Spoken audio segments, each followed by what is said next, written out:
Good morning, the world out there. Good morning. My 75 days is done. Welcome to Recovering Addict. I'm LT. I'm an alcoholic addict. 2 times in my life, I've hit rock bottom. A lot of you know that. But if this is your first time here and you didn't know that, well, now you do. Early 2000s, meth. Later in life, alcohol. And in between all that stuff, there's all kinds of other drug use and addicted lifestyle type stuff. But those are the two that really took me down at one point.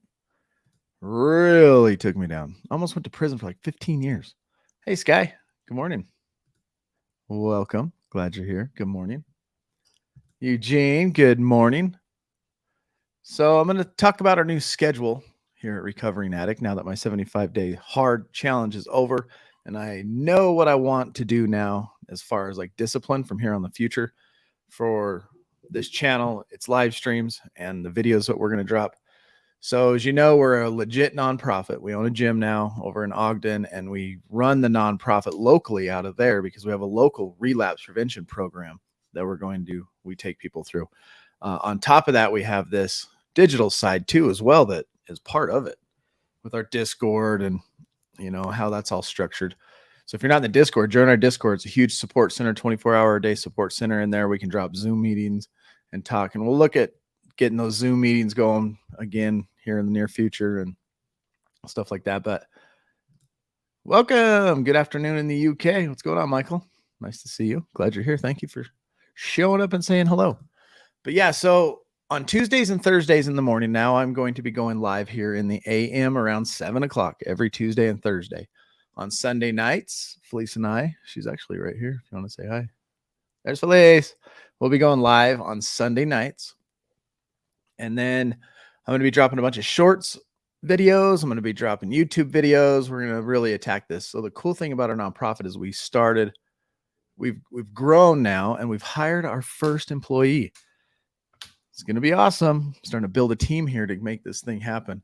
And so on these live streams on Tuesdays and Thursdays, I'm just going to get on here. We're going to read the just for today. We're going to go through the Discord because inside our Discord, we actually do challenges for 30 days at a time that are daily, and they're geared and designed to help you discipline your life and grow in your recovery. This guy said, Felice. What up? I could show you Felice's face. Watch this. Let's see. Switch cameras. There we are, behind the scenes. Felice is doing her day job at work, work well, job. Kind of. Shopping for cabinets. That's what Felice is doing. So yeah. So Tuesdays and Thursdays, you can see me live here every morning. We're going to go through the news. We're going to hit podcasts, and I'm going to read through this book right here called Crossroads. It's a recovery book. Every one of us is a potential addict. Eventually, every addict finds himself at a crossroads. It's a biblical one. I found it on my shelf. I've gone through it before. I got notes all in it. I don't really remember going through this for some reason. But I've definitely written in book, and that's my writing, so I've read it before somewhat. And so we're going to read through this. We're going to read the just for today. And like I was saying before, inside our Discord, we have challenges, 30-day challenges at a time. And right now we have a challenge in June. And this challenge is 5 different things. 15 minutes of journaling. What kind of hand were you dealt in life? Where did you just all of a sudden appear? Who were your parents? What was your social status? What was your income level? The hand you were dealt in life, as they like to say. And how is that hand that you were dealt holding you back in the present day? And we make these types of connections. And so we're just about finished with our June challenge. Once the June challenge is done, the 5 people, we have 5 people who have completed it so far. And it's a daily requirement, 45 minutes of working out, some type of working out. You don't have to go crazy. You can go on a walk, just something to go out and get your blood moving a little bit, just to start learning discipline. Reading a book, a nonfiction book to educate ourselves, drinking water, just healthy habits. The 5 people that are in right now that have completed for June are going to be put into a drawing for a chance to win a pair of Noble workout shoes. It's going to be pretty cool. PD, welcome. What's going on? PD says, good morning, Recovering Addict family. Since you have finished the hard challenge, when are the Sunday night shows starting back? Sunday. We're going to be live Sunday night. So I was just talking about the new schedule. Every Tuesday and Thursday morning, I'll be live here as we read through that book, go through news, watch motivational videos, read the Just for Today, chit chat back and forth, talk about recovery. If anybody has any questions, feel free to drop those anytime. Ask me anything and I'll see what I can do. We'll look stuff up and we'll just sit here and chat, drink coffee every Tuesday and Thursday, and then go through our Discord and see how our challenges are doing. Every Sunday night, that'll be back on starting next Sunday, where Felice and I do our normal live stream there. Then we'll be dropping all kinds of videos, all kinds of content. So make sure you share that out, subscribe, let your friends know what we're trying to do here at Recovering Addict. So let's read the Just for Today.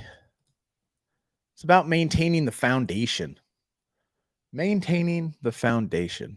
Our newly found faith serves as a firm foundation for courage in the future. The foundation of our lives is what the rest of our lives is built upon. When we were using, that foundation affected everything we did. When we decided that recovery was important, that's where we began to put our energy. As a result, our whole lives changed. In order to maintain those new lives, we must maintain the foundation of those lives, our recovery program. What's your recovery program look like? What's your clean date? What's your recovery program like? And let me know, is it working? Is it working in your life? Yes or no? As we stay clean and our lifestyle changes, our priorities will also change. Work and school may become important because they improve the quality of life. Our new relationships may bring excitement and mutual support, but we need to remember that our recovery program is a foundation upon which our new lives are built. Each day, we must renew our commitment to recovery, and maintaining that is our top priority. Just for today, I want to continue enjoying the life I've found in recovery. Today, I will take steps to maintain my foundation. So, why do we relapse? We've defined relapse as recovery becoming dysfunctional, right? Dysfunctional recovery leads to relapse. That's basically where relapse begins. If you're working a program, say you start out, you're sick and tired of being sick and tired. You finally get over the cravings and you're just going through the isms, right? Going to your meetings, talking to your sponsor. You're being open and honest with how you feel. You're doing daily spiritual exercises to help your program, and that's working. And you're staying clean and you're becoming successful and happy. But then you reach this point where the pink cloud kind of wears off and you just kind of get complacent and you're like, yeah, I feel pretty good. I don't need to do some of that. I can just skip some of that. And then it starts becoming dysfunctional. Recovery starts becoming dysfunctional. And there, our mind, remember we learned that riding recovery is like walking up and down escalators. Stop as you continue moving forward, you go down. And that's when our recovery becomes dysfunctional. Our old habits of thinking start creeping back in. I just finished that 75-day challenge and I noticed, I'm like, all right, I'm going to take a break, sleep in a little bit, and eat like crap a little bit, go eat, have some cheat meals, eat some pizza and stuff. And I felt better being disciplined, making myself go to sleep at 12:30, 12, waking up at 6 like I did today, and eating clean and staying disciplined throughout the day with disciplined tasks. I felt way better. I noticed that I started sleeping in and I started staying up later. Like it started getting to like 2 and 3 a.m., binge watching some TV shows. And I was just like, this is going backwards fast.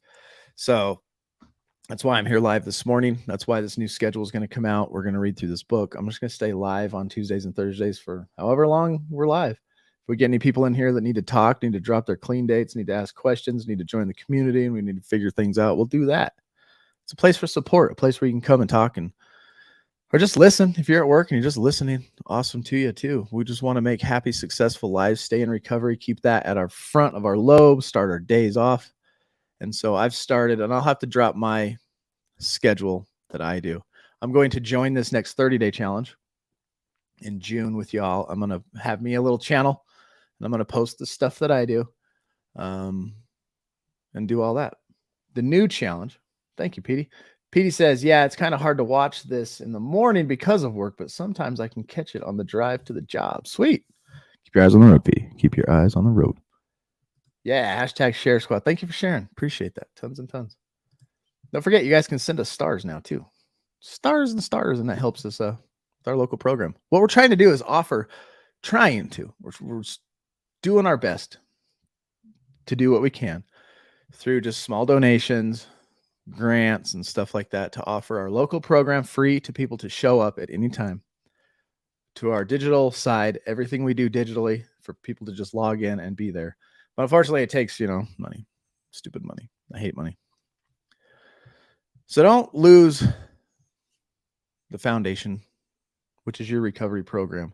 Continue to do the stuff that got you there. And that's what our 30-day challenge is about, being disciplined. And our new 30-day challenge, let me pull it up here and I will read it to you. So July's challenge, the first one, there's five different disciplines you're going to act on every single day for 30 days in June. And then the sixth one, you're going to post it in the Discord. If you choose to be a part of it, say I'm in. If you're in the Discord, jump in and tell everybody you're in. I'll create your own little channel. And there you can just log your progress every single day. And we're going to go through that here in a little bit. But the first discipline of July is going to be from David Goggins. David Goggins states that pain is a reward for him because it is a reminder that he accomplished something. Pain is a reminder that he has accomplished something. So what does that mean? Look at your life, look back at your life and look at through some traumatic events you've been through, that you've made it through, that you've succeeded through, and put that in a cookie jar. So you write that down, you get your journals back out, right? Additionally, he talks about a metaphorical journey, a cookie jar. This is where he keeps his memories of his victories as well as what it took to accomplish those victories. So say you did overcome addiction, right? Say I quit drinking after doing all this. I've made amends. You write down the hardship, the trial, what you did to get there, that's the success, the victory, and you put that in a cookie jar and you fill it up with all that stuff because we've done a lot of things. We need, when he says when he needs motivation, he takes a cookie out of the cookie jar. To create your own cookie jar, get your journals out again and write down accomplishments you've achieved and obstacles you've overcame. Next, you'll want to set ambitious goals and go for them. Reaching for a cookie whenever you need one. So when you're doing this challenge and you feel like I just can't do it today, you go to your cookie jar, you pull one of those out. It's going to show you something in your past that you've accomplished. It's a reminder of something you've accomplished, what it took to accomplish that. And you're going to remember that nothing hurts you, that you can get through things, that you can do tough stuff. So metaphorical cookie jar, you need to build you one. And that's going to be part of our July challenge, is making those cookie jars. And then the second thing, you're going to list 10 things you're grateful for and 10 things you like about yourself throughout the day. 10 things throughout the day. Say you're awake for 10 hours. That's 1 an hour. Just get your grateful guns out all day long, looking for things to be grateful for. And then the hardest one is 10 things that you like about yourself. That was the hardest part of my 75 challenges, thinking through those and complimenting myself. Oh, that's another thing I noticed. Like when I stopped doing that, after I completed the 75 hard, the other day I went up there and was recording some videos, just messing around, trying to do vertical. I didn't have my microphone plugged in and I chewed my own ass. Like I said some pretty harsh stuff loudly. If somebody was on the mountain, they probably thought somebody was being abused. Nope. It was me talking to me. And that's not good. That's not how we should talk to ourselves. I wouldn't talk to Felice like that out loud. So he says. You know what I mean? We shouldn't talk to ourselves. And I'm thinking like, well, why did I just do that? Why do I feel so angry today? And like, why did I just yell at myself like bad? Like, what is that all about? And it's just like, I got off the 75 hard challenge and the discipline. So now I'm restructuring my life to be disciplined. I'm not doing that 75-day hard. That's 2 hard workouts I was doing every single day. I'm going to continue to work out a couple times a day, but I'm going to rest on Saturdays. I got to have a rest day. One day your body's got to rest. I mean, it's commanded. It's the fourth commandment of the Bible, rest. So the third thing you want to do is you want to, for 45 minutes, get some type of moving exercise, outside preferably. Then you want to drink a gallon of water. 15 minutes of reading a nonfiction book is number 5. And then you post all that in the Discord. So I'm going to drop this July challenge in the chat so you guys can look at it. Hopefully it fits. We'll see. We'll see if this fits in here. I'm hitting enter. It's happening. Oh, look at that. I think it'll fit on some of the stuff. Perfect. That works for me. That works for me. So that's the July challenge. So I hope you're in. At everyone. I'm going to type something in the Discord right now. Tell everyone. July is almost here. Who is down? Here, I'll show you guys my hands. This will be a cool shot.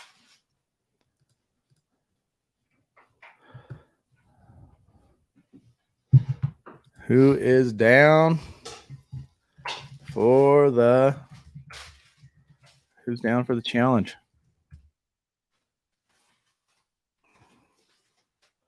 Oh yeah, and FYI, we are live right now. Right meow. Let me go to my YouTube channel.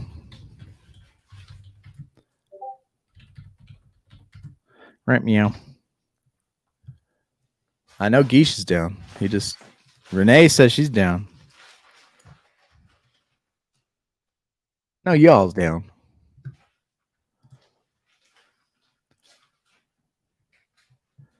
It's crazy. I've watched a few people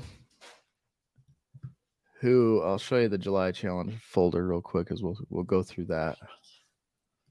Take a peek, see how everybody's doing.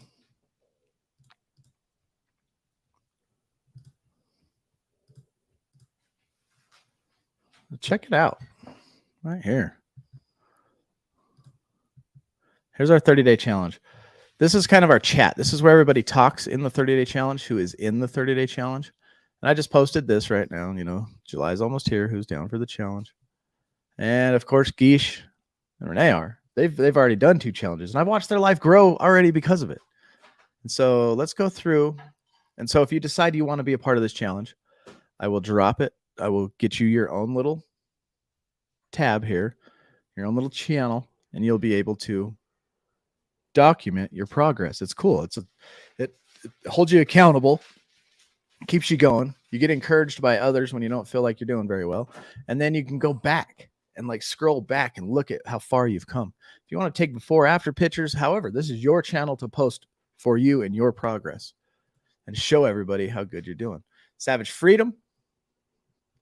She's doing awesome. So we got July. I haven't been in here for a few days, so we got to go backwards a little bit. And she always posts these cool little collages. Look at the dog with the hat. Honey.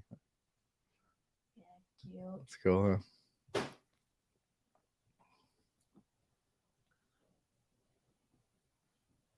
Whoa. So she's always posting her little collages of her challenges that she does, which is really cool. She's got her exercise list, her water, and it's a little bit of creativity, you know. She puts it in a collage. I'm learning to take pride in myself and in life. That's beautiful. Got a little journaling action going on here. The chains of habit are too weak to be felt until they are too strong to be broken. Samuel Johnson. She's got an exercise log. Listening to David Goggins. If you haven't heard that book, I suggest listening to it. She continues to go on. Continuing to do it every day. See, June 24th, June 25th. This is a daily thing. RIP to her aunt because she was going through that day.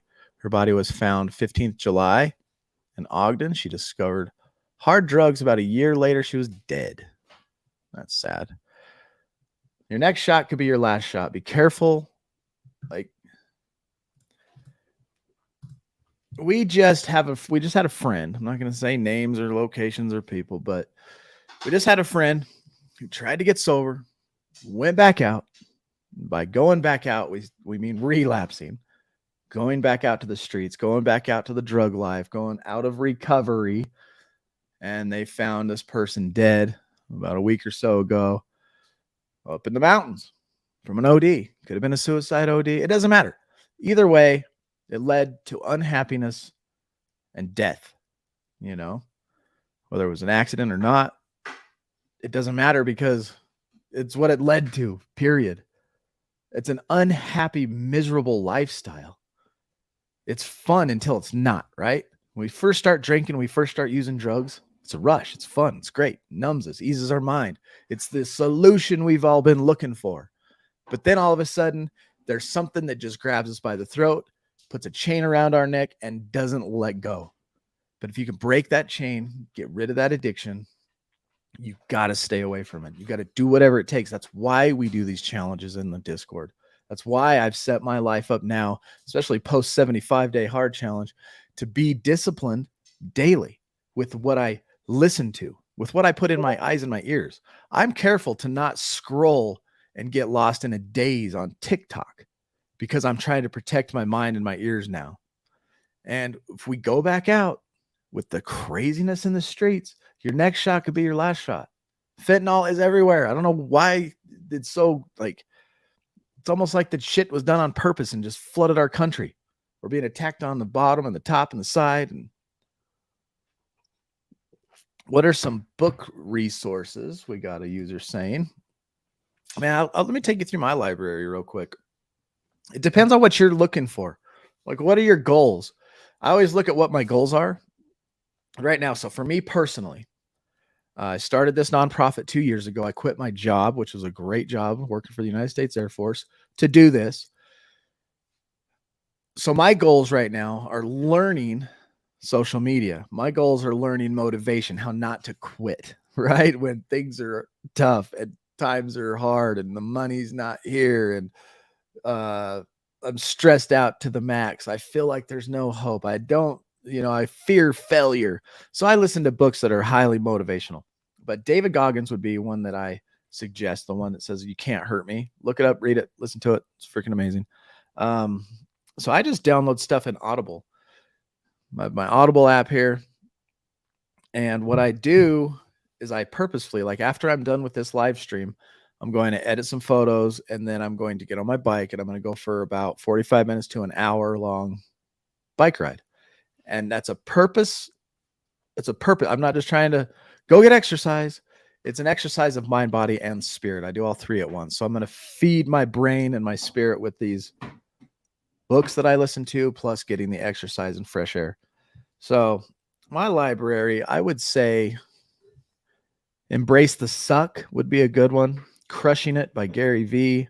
Winning by Tim S. Grover. Relentless by Tim S. Grover. Gotta listen to those. David Goggins Can't Hurt Me. The Good and the Beautiful God by James Bryan Smith. I got Russell Brand's Recovery 12 Steps on here. 12 Rules for Life by Jordan Peterson. That's a good one. Jab, jab, jab, right? You know, some of the entrepreneur type books I got. Addiction, Attachment, Trauma, and Recovery by Oliver J. Morgan. There's a lot. I got a whole bunch in my Audible, and I purposefully make myself listen to these books, you know?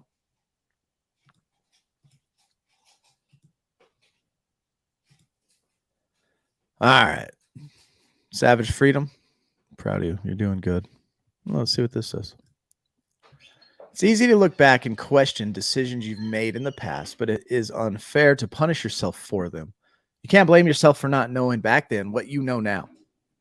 And the truth is you made each decision for a reason based on how you were feeling at the time. As we grow up, we learn and we evolve.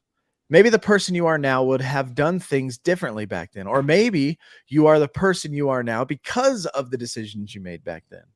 Trust your journey. It's all going to make sense soon. 3 a.m. thoughts. Pretty true. What's up, Corey? Glad you're here. What's up, brother?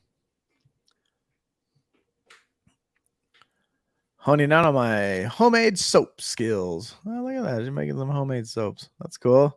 I love homemade soap. New skill, learning new things. It's keeping her clean. She makes homemade soap. That's what keeps her clean. Love it. Love it. Geesh, how the heck is Geesh doing? Let's go back on Geesh a little bit. Let's see. We got, I think last time I looked in here was June 28th. Oh, snap. We got this book, Can't Hurt Me. That's the book I was talking about. Can't Hurt Me right here. David Goggins, Can't Hurt Me. Another beautiful morning walk on the clock. Yeah, boy. Only way to do it. Have you heard that one? My boss makes $1. I make a dime. So that's why I poop on company time. He's an animal, that guy. 100%. Sky, join our challenge. Join our challenge with us. Got his sick mountain bike out. I love that thing. That's a good bike right there. That's a good bike right there. I love it. Whoa. How do we go backwards? He's got his journaling. He always takes a cool picture of his pen and journaling. Listening to his audibles, drinking his water, went on an evening walk with Brianna and the dog. He's got, look how many steps this dude gets. 27,000. So yesterday, I was looking at my watch. Yesterday, I did 2 workouts. I got my hour of, like my Apple Watch has the rings that close when you work out. I got all my working out in. I burned my 1,000 calories for the day, and I only had 4,000 steps. This guy's got 24,000. He like walks around the moon.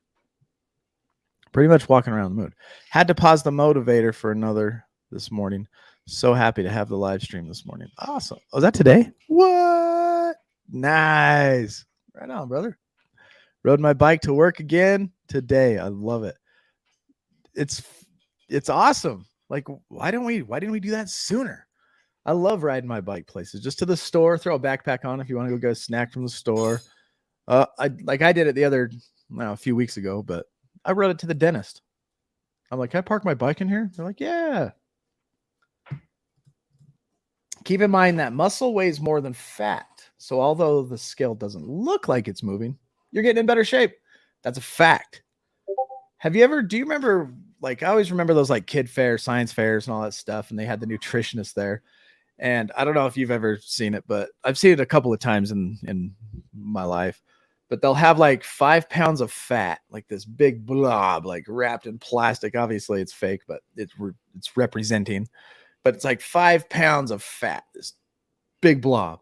And then they got 5 pounds of muscle. It's about half the size or less to the point of view Eugene's making, that fat doesn't weigh as much as muscle.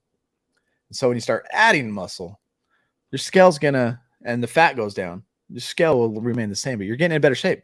So I guess the moral of this story is don't lose hope. Stay off the scale. Don't let the scale be negative and talk bad to you. Right, Eugene? Does that sound about right? Jen Ray.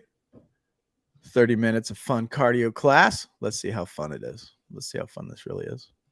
Hey everybody, it's Greta from Brighter Fitness, where you find fun off screen. Oh, just get her water. See, I mean, Okay. you can work out anywhere. Let's It's all over YouTube. Top. Grapevine, come on. Woo! Bam, boom, bam, boom, bam. Yes. Doing the grapevine, boom. Look at this girl. She's going down. Right now, Doing tap cardio. 3, 2, 1. That's all you got to do is move like Now that. 40. You'd be surprised Actually, if, 8, like, 7, just this type of 6, cardio right here. 5. That'll kick your ass. That's some good cardio. Just moving like that. You can do that in the house. You can do that in your garage. You can do that on the front yard. Got her journaling in. Oh, snap. She got her stuff. Nice. Very cool. Oh, look at this. She got the red sticker. Beautiful. Love it. Oh, I'm so glad you got it. It's always nerve-wracking when I send stuff out of the country. Even though Canada's not really out of the country. I mean, we do share the same land. Does Canada, let me ask this question. Do the people in Canada feel like they have tweaker neighbors downstairs. Like if we were in an apartment complex, we got Canada, the United States. Does Canada go like, gosh, those tweakers down there, them Americans, man, what the hell's going on down in that country? What's it like? The Power of Letting Go. She's reading a good book. She's got a good journaling. June 30th. This is today. Water bottle and 30 minutes of full body, no equipment. That's good.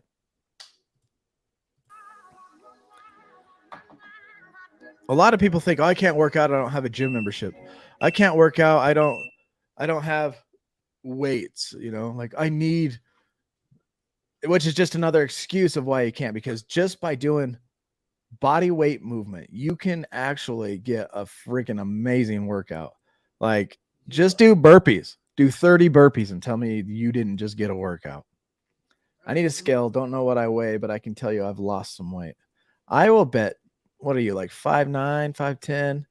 I'll bet Geesh is 192. Let me know if I was right. Renee Reborn Lowe's. Ooh, look at this stormy picture. That's a cool picture. That's a cool little area too. Looks like Salt Lake, kind of, huh? Looks like Salt Lake. Hold on, I'm calling into a conference. Boo! Am I gonna be too loud? No, I don't really care about this one. It's annoying. Drinking her water, reading her books, doing her journaling, going on her walks. So that's it. It's not that hard, but it changes your life. It's insane. Talk about all around general happiness. Talk about being lighter on your feet, mentally and physically, just from being disciplined and getting some exercise. Little Miss Happiness, she's always so happy. Always so happy. Very humid walk. Bonus, she saw a blue heron again. Blue heron. Oh, nice. Herons are cool, man. Uh-oh. What happened? Oh, okay. Good job, y'all. So proud of it. So proud. So very proud.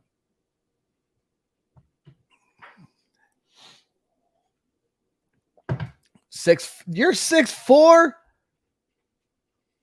I didn't know you were that freaking tall. I was way off. Yeah. What size bike are you? Did you get a large frame? Good Lord. Why does he get to be 6'4" and I have to be 5'7"? I cannot hear you. It's like I think we're all proud. Because I haven't had my phone muted yet. That's funny. Oh, shit. 220. Good Lord. Geesh gets to be tall and thin. And he has a nice head of hair. Some people just got it better than others. Some people just got it better than others. Damn. Lucky guy. Check this one out. You guys like Denzel Washington? I do. This is a great motivational speech he did. And you've probably heard it if you search motivational speeches and stuff, like I like to do. Well, let's check it out. And we'll make it bigger. Somehow. Somehow we make it bigger.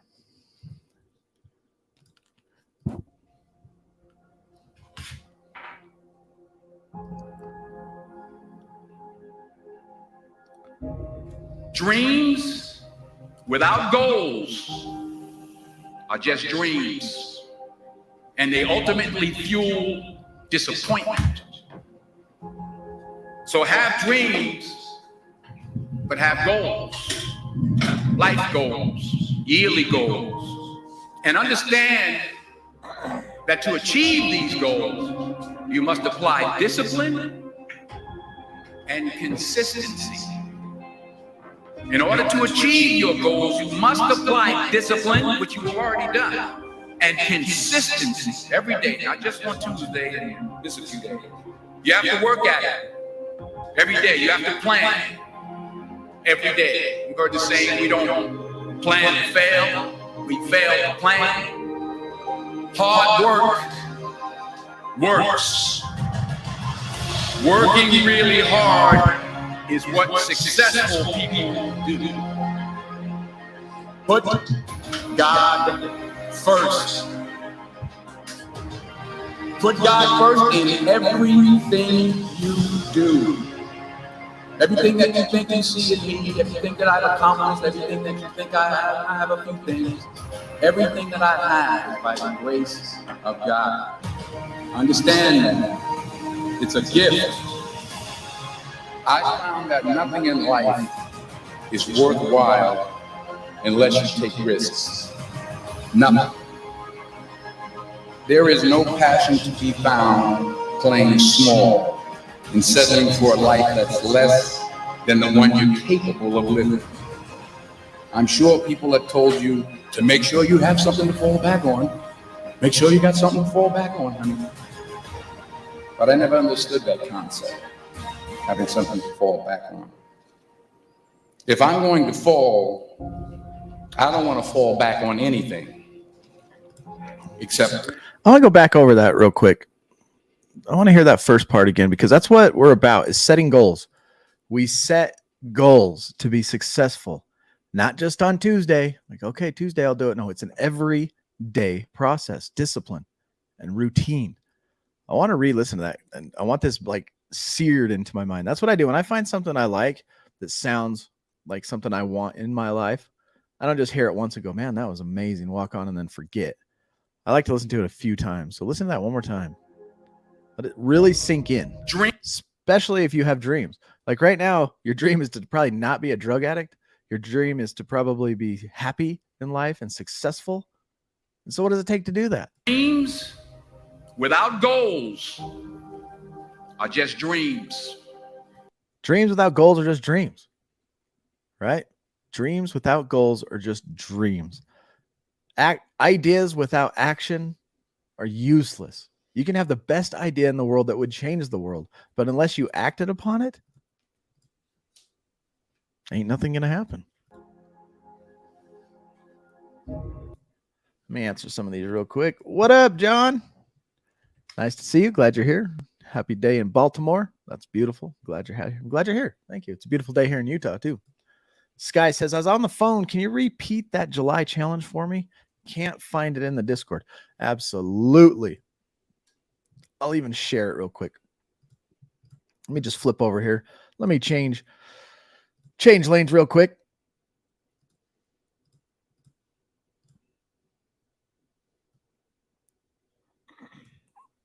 Delete some of that stuff out of there. And let me share this real quick. Here, take a screenshot of this if you'd like. Let's see if I can make it bigger. Take a screenshot of that. So the first goal, there's 5 things we're going to do. The first one is to make a cookie jar in the spirit of David Goggins and the way that he created those. David Goggins states that pain is a reward for him because it's a reminder that he accomplished something. Additionally, he talks about a metaphorical cookie jar. This is where he keeps his memories of his victories as well as what it took to accomplish those victories. When he needs motivation, he takes out a cookie from the jar. To create your own cookie jar, you get out your journal, write down your accomplishments that you've achieved and the obstacles it took to overcome that. Next, you want to set ambitious goals and you want to go for them. And when you feel discouraged, you reach in, you grab a cookie and say, look what I've done before. If I can do it, I can do it again. And then the second thing, you're going to write down 10 things you're grateful for. And then you're going to write down 10 things you like about yourself. 3, 45 minutes of some type of moving exercise outside, preferably. 4, drink a gallon of water. Get as close to that gallon as you can. Water is good for you. You rinse off your car, you should rinse off your guts. You wash out your cuts, you should rinse out your guts. That's my saying. 15 minutes of reading or listening to a nonfiction book. And then post those tasks in the Discord. And if you want in, I'll make you a little thing.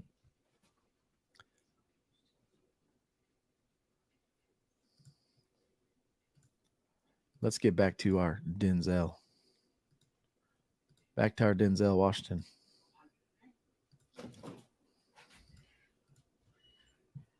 Dreams without goals are just dreams. Dreams without goals are just dreams. And they ultimately fuel disappointment. So have dreams, but have goals, life goals, yearly goals, and understand that to achieve these goals, you must apply discipline and consistency. In order to achieve your goals, you must apply discipline, which you have already done, and consistency every day, not just on Tuesday and miss a few days. So to get into that further, setting goals, yearly goals, life goals, you have to have discipline every single day. So you have a finish line. When you set a goal, you're setting a finish line. And we call that a lagging indicator. Because once you get to that lagging indicator, you look at your goal, you look back and you go, look, I did it. This is how far I've come. Look what I've done. But what does it take to reach that goal? Let's just use for example, it's always easy to talk about weight loss because that's a goal that everybody seems to set at least once in their life. Say you want to lose 15 pounds and you want to lose 15 pounds by July, say August, the end of August. You got 2 months. So you set yourself a goal. At the end of August, I'm going to lose 15 pounds. Now what do you do? Like, what do you do? Okay, you set a goal. There's your dream, right?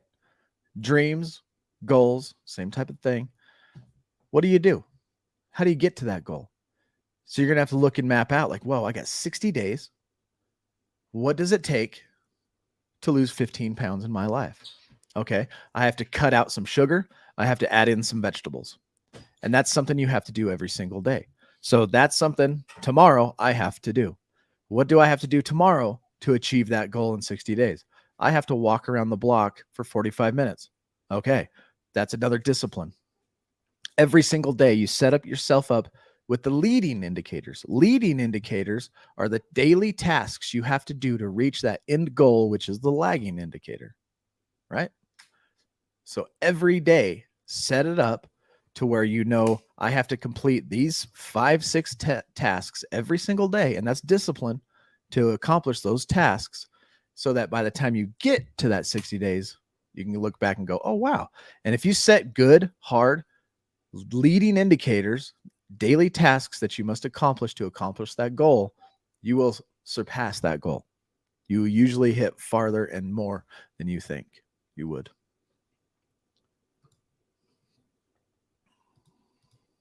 You have to work at it every day. You have to plan every day. You've heard the saying, we don't plan to fail, we fail to plan. Hard work works. Working really hard is what successful people do. Put God first. Put God first in everything you do. Everything that you think you see in me, everything that I've accomplished, everything that you think I have, and I have a few things, everything that I have is by the grace of God. Understand that. It's a gift.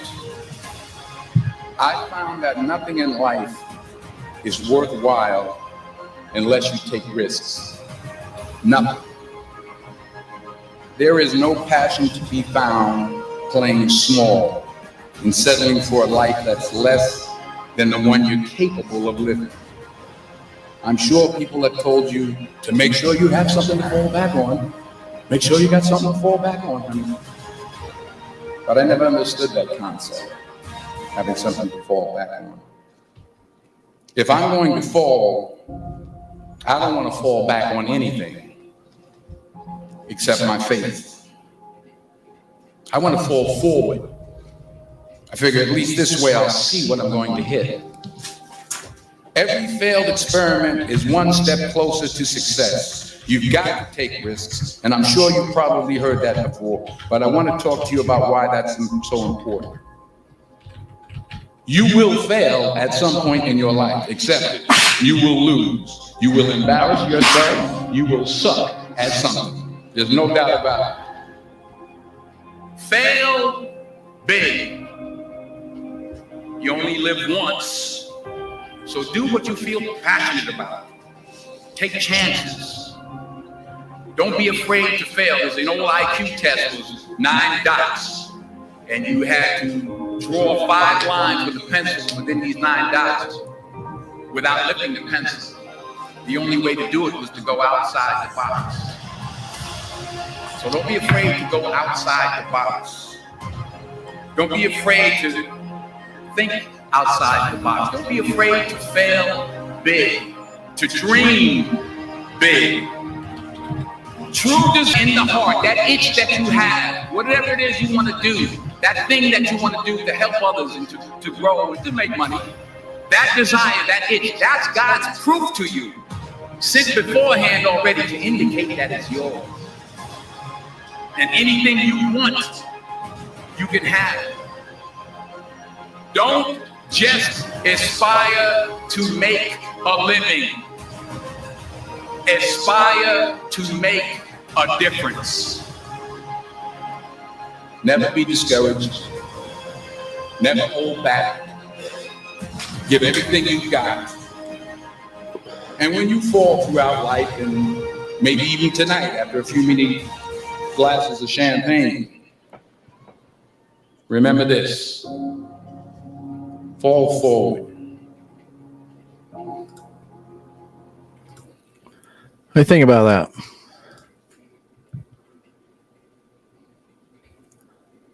Your passion, he says, is an indicator that you're on the right path. Take risks and do it. Anybody too afraid to do that? Anybody too afraid to take risks, take passions, afraid to fail, afraid of fear?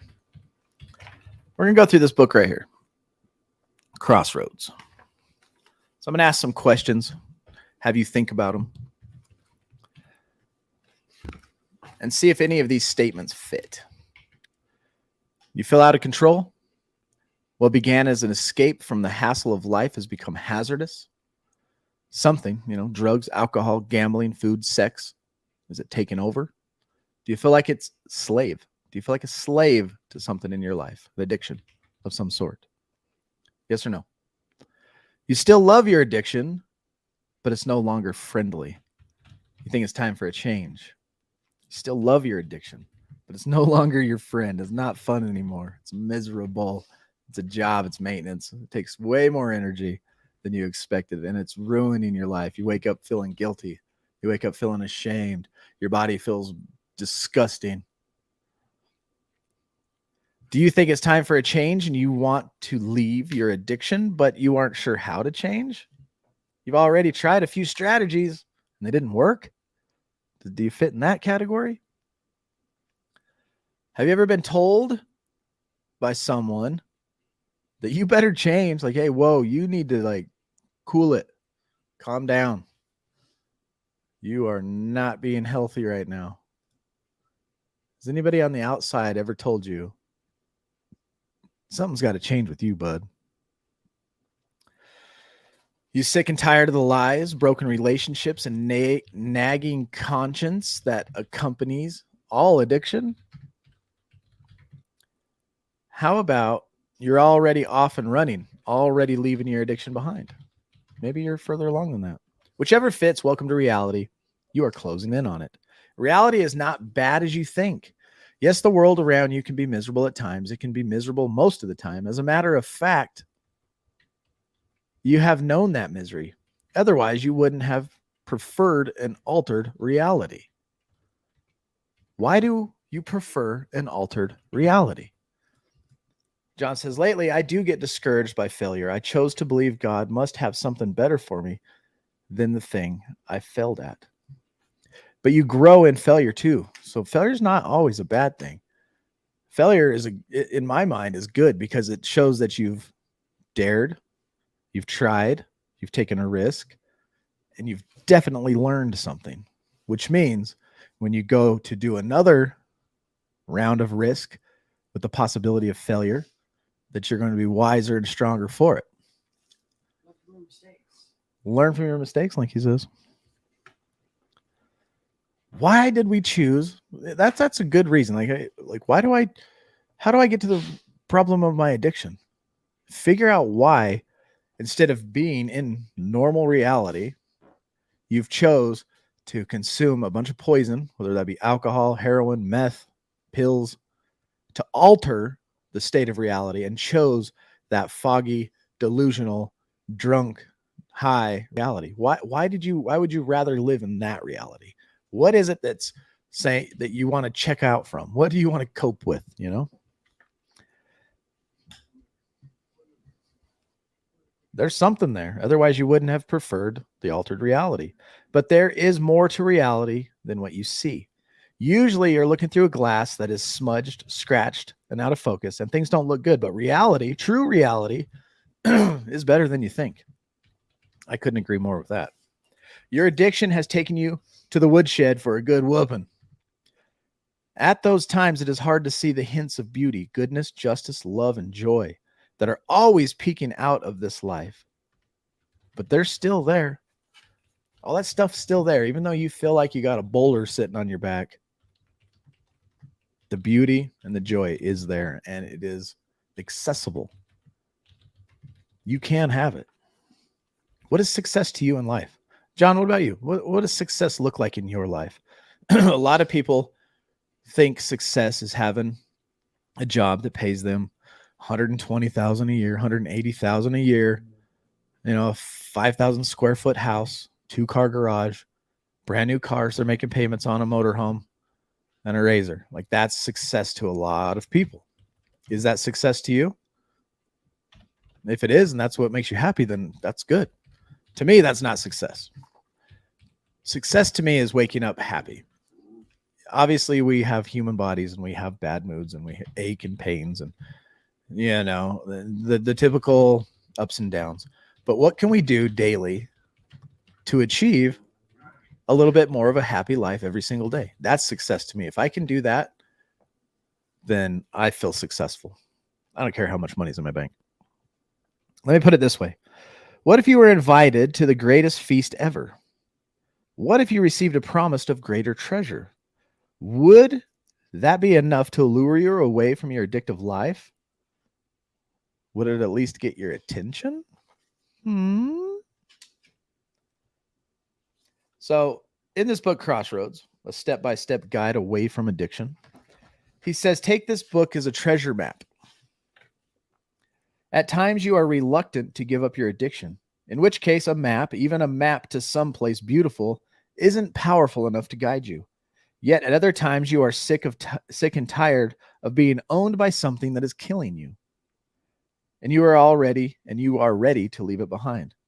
The problem is at those times is that you simply don't know how to get away. Every trail seems to loop right back to where you began. It is as though the object of your addiction sucks you into its gravitational pull, and there is no defense against it. The purpose of the steps ahead is to orient you and distract you to a path of change that has been proven to transform people. Do you want to change? Do you have a roadmap? Do you feel like what you've been doing is every time you try, you just end up right back where you started in addiction? You're stuck in this shitty cycle of misery. This guy's claiming that this book's going to be a path. And he wants you to realize that first year struggle, it's common. It is common. Don't begin with the idea that your experience is out of the ordinary. It is, of course, unique. No one completely understands your struggle, and you probably don't even understand your struggle yourself. Still, we are all cut from the same cloth. All of us. If we are truly honest, we would have to acknowledge a familiarity with that tug of addiction. We recover better together. That's what I say, because we've all been through it. We've all experienced it. Our stories are very similar. Are they unique to us and painful to us in different ways? Absolutely. But I remember, like, when I was first in rehabs and all that kind of stuff, I wouldn't want to share my story because I'm like, oh man, nobody's going to relate. Nobody's been through what I've gone through. I have it the worst.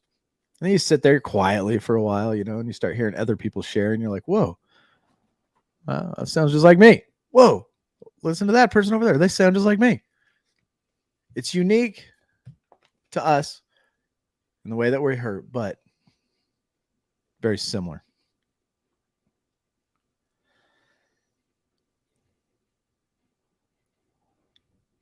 A lot of us wanting is in the human heart. The desire for drugs, alcohol, sex, food, and the more dramatic ones, but they aren't fundamentally different from our cravings from comfort, significance, relationships, money, love, and so on. Try to find one person who has successfully and consistently said no to any of those wants.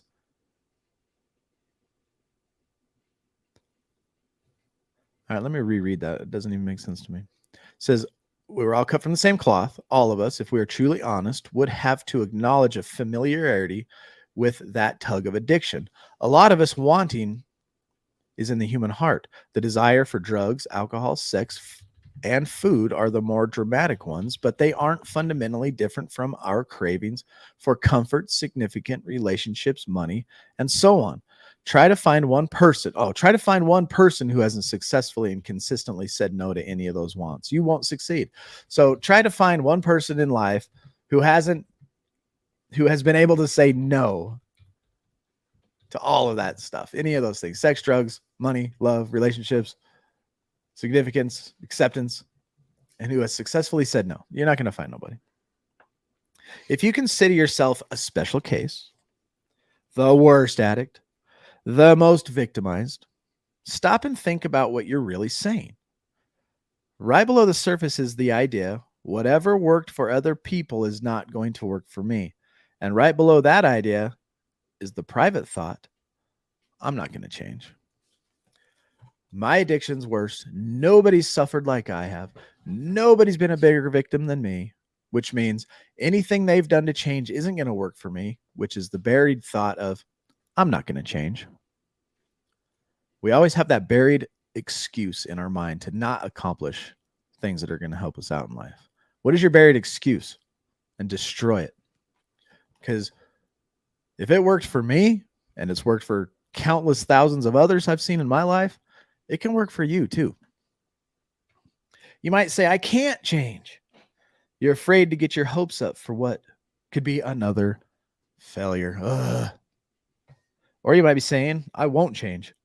You virtually dare people and programs to take their best shot at you, and you can show them that you're not as good as advertised. Go ahead. I can try the 12 steps. I can try smart recovery. I could do MPA. I could do AA or NA. No, that stuff's going to work for me. Bring it on. You know, either way, I can't change. Nothing can help me. I won't change. You've already decided. Like, you know what? I've decided that I'm not going to help. That's where humility comes in. You got to drop your guard. You got to drop your ego. Just like chapter 5 says in the big book, the ones that actually succeed are the ones that have the capability of being honest with themselves.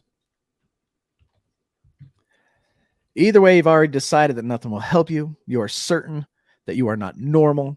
So normal treatments, like this book, won't help you. You might generally hope that something will come along and be the answer, but you suspect it never will. One day something may come my way that will help me, but I doubt it. If that is you, if you believe that your case is that unique, perhaps you still love your addiction more than you love anything else. And that doesn't mean that a guide such as this is a waste of time. It doesn't mean this will be a waste of time, but it means that you are starting at a disadvantage. Do you want to change? What is like the number one rule of AA and NA to be a member? AA and NA. The only requirement for membership in AA is what? A desire to quit. Do you have that desire to quit? Are you willing to take a little bit of risks and drop your guard and ego and be humble? Then you got a good chance. If not, you're starting at a disadvantage. So second, the path we'll be traveling has much to do with God. It's a spiritual program. This book especially has much to do with God. That's my higher power. This is just another one to look at. Don't be afraid of it. Don't be afraid of new things. If it's not your higher power, that's okay. It doesn't hurt to listen. I'm not trying to convert nobody. And he says that should come as no surprise. Books about addiction always have something to do about God, but much more is happening between you and God than you may think. You'll be surprised to learn how you avoid God. You will be surprised to learn how he pursues you. You'll be surprised to learn that you know him more than you think. And you're also going to be surprised to know you know him less than you think. That's pretty funny. So if you find yourself shutting down when the conversation turns to God, don't just wait for the conversation to move to something else. When you shut down at that mention of someone's name, the issue is not that he is irreverent to you. The issue is that he is more irrelevant to you. And the issue is that he is more relevant to you than you are comfortable with. So take a quick look, and you'll probably find a history of misunderstanding and fractures in the relationship. Your addictions are linked to your relationship to God more than you realize, and you can't ignore it. So why do you shut down? Like, oh, they're talking about God again. I shut down. He's relevant at some point because you don't want to hear it. So third, if it's possible, do this work with somebody else. Addiction is private. So doing this in public is a way to take a stand against your addiction. We talk about that here in Utah. I don't know if it's said or anywhere else, but my buddy Will always says it. Recover out loud. God has always planned for people to live and grow in a community where we give and receive, pray for others, and get prayed for, and we learn wisdom that is offered. So this book has its roots in a book called Addiction, a Banquet in the Grave. The image of the banquet comes from the book of Proverbs. The woman, folly, addiction, is loud. She is undisciplined and without knowledge. She sits at the door of her house, on a seat at the highest point of the city, calling out to those who pass by, who go straight in their way. Let all who are simple come here, she says, to those who lack judgment. Stolen water is sweet. Food eaten in secret is delicious. But little do they know that the dead are there, that her guests are in the depths of the grave. Ooh, that's scary. So it's a vivid, accurate, and tragic. Addictions lure you. They look attractive until the lights are turned on and you see the ungodliness, horror, and death swirling around you. That reminds me of like a titty bar, right? You go to a strip club and you're like, and it's all dark. You got like a few lights on the stage, a couple lights over the pool table. Everybody's drinking. And you've been there all night long. And all of a sudden it's closing time and they flip the lights on, the big lights. The lights the workers need to clean up the mess. And you're like, oh my God, this place is disgusting. I remember that happened at this old bar downtown called Southern Exposure or Northern Exposure or something like that. It's shut down now. But I remember they flipped the lights on one night and I was like, this place is disgusting. Like the floor was just like gum and just like it was disgusting everywhere. It was gross. The paint, everything was gross about it. The lights off, it seems cool. You're like, but it's not. It's gross. It's the same with addiction. It seems so attractive at first until the lights get turned on.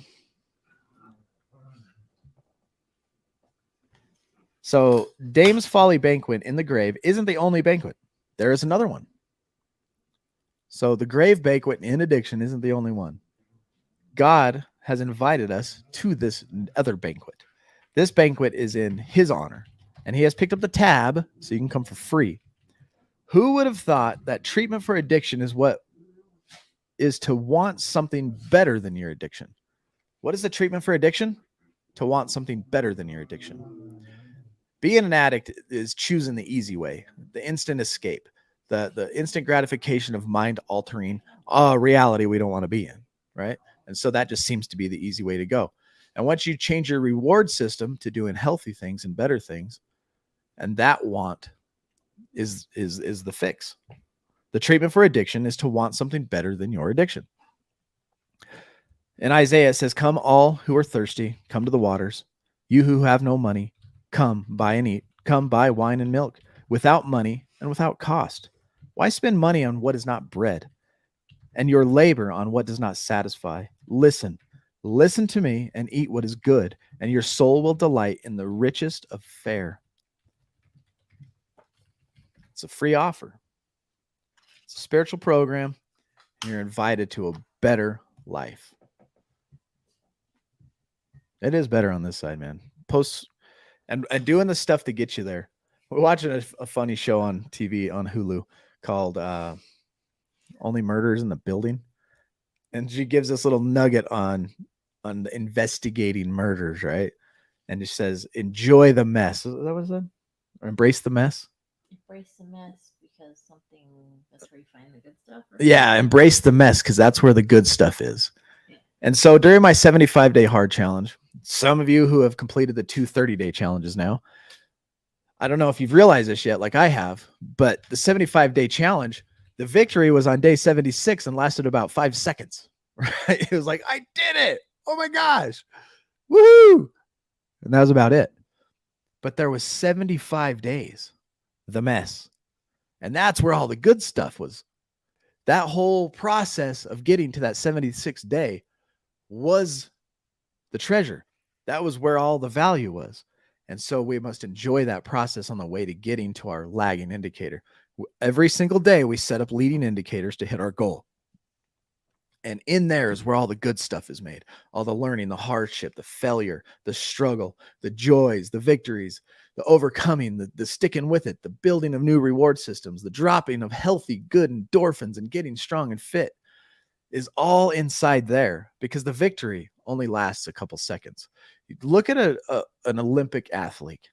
They train for years and years. Their sport comes around to achieve and accomplish what they're trying to accomplish every 4 years. And if they can even get to the gold then, right? And they finally get that gold medal and they're on that platform listening to their national anthem for 5 minutes. They take off their gold chain, they hang it on the wall, victory over. And how many years and hours did they spend for that one single victorious moment? All the good stuff is in the mess. So embrace that mess. Embrace the process. Learn to love that process, the daily learning and grind, because that's where the nuggets of gold are. That's where the value is. That's where the learning is happening. Learn to love the process of what you're on. All right, y'all. I will see you Sunday night. Until then, do not put yourself in a high-risk situation. Stay strong, work your program, and remember, we recover better together.